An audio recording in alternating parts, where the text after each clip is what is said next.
I will turn it right over to Matt and Mike.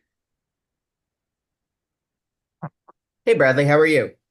Good and you, Matt. Thanks for hanging around.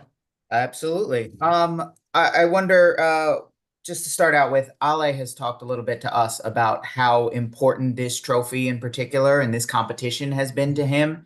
And it sounds like a message that he's relayed to the rest of the locker room.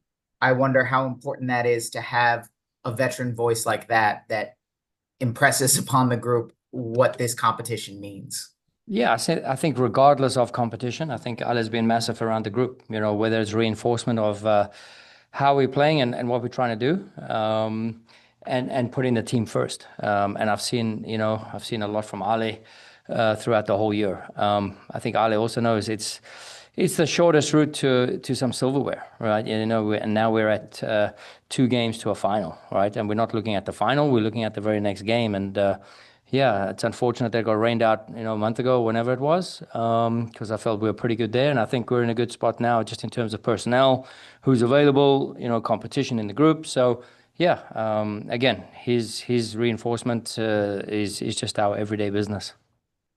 How does how does Jacob's situation on the weekend kind of factor in, if at all, to how you're kind of approaching rotation on that back line? How does that play in? Not planning about Saturday right now, planning about Okay. winning the game tomorrow. Yeah.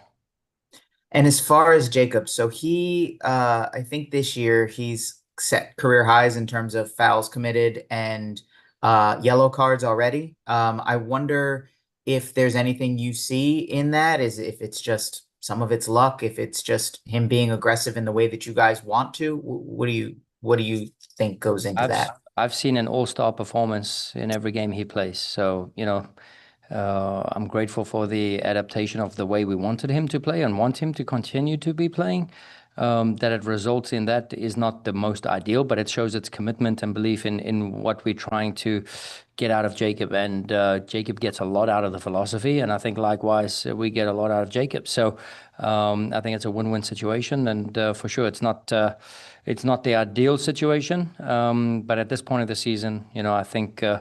If you look at all the centre backs in the league, I think there's been a couple of contenders for the amount of yellow cards he's got. Go ahead, Mike.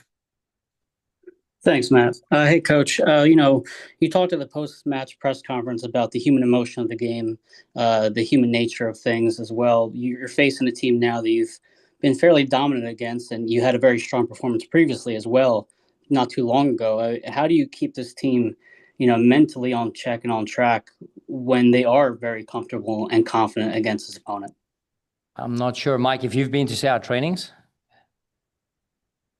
I'm sorry, what was that? Have you been to see our trainings? I have not in person, no, unfortunately. Yeah, I think Thank you. if you were a witness to our training sessions at times, there's no complacency here. There's no comfort. I don't coach that way. I don't speak that way.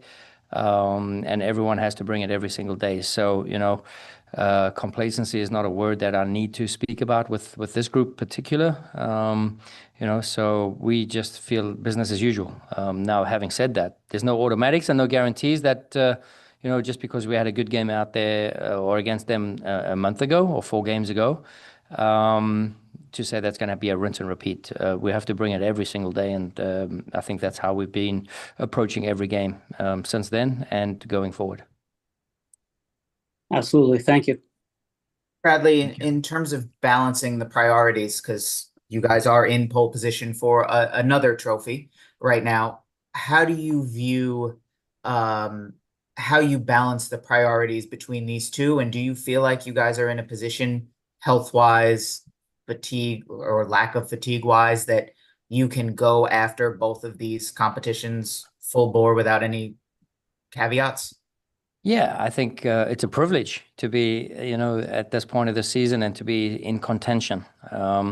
And what got us to these moments were tough midweek games in the thick of summer. When we had to play USL opponents and then turn around 3 days later and play a makeshift squad against St. Louis, make a play, against Chicago or Atlanta, where we have short rests. So, the team has shown we've been able to be competitive on all levels with all different rotations. And I feel we've only got healthier now. We've only got Jan Glavinovic on the sidelines right now. So, there's more disappointment than anything else right now. But the disappointment is short-lived because they know this is a real team and they want the team to succeed so badly. And even if it's at the cost of not being part of the starting lineup or part of the group in the 18-man roster. And that's a tough one as well. 18 men to potentially go 120. It's not no easy feat, especially in the modern day game and especially how we play the game.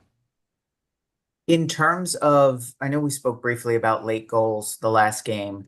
I think you guys are one of the highest teams in the league in terms of total numbers of goals scored in that last 15-minute segment of games. You guys I think, have a 13-8 advantage, so it's a positive for you guys. Yeah. But I wonder what you make of that number, that there happens to be so many goals in that late segment of games, even more than other teams in the league. Is there anything that you make of that? No, I mean, I think I've looked at, I've been critical about the times we've conceded the goals. And then you go down the list and you see tons of other teams have 4 or 5 even conceded 90 minutes plus. So I think it's a game of soccer where one team's leading, where one team's not. One team's making a push. One team's, trying to salvage a game. One team creates an advantage or an overload in the box. And that's what it is, especially at that time of the game where there's a bit of fatigue setting in maybe, or, something doesn't go according to game plans, or they change a bit of structure and they find a bit of space. And then it's a game of soccer. Soccer is a game of mistakes.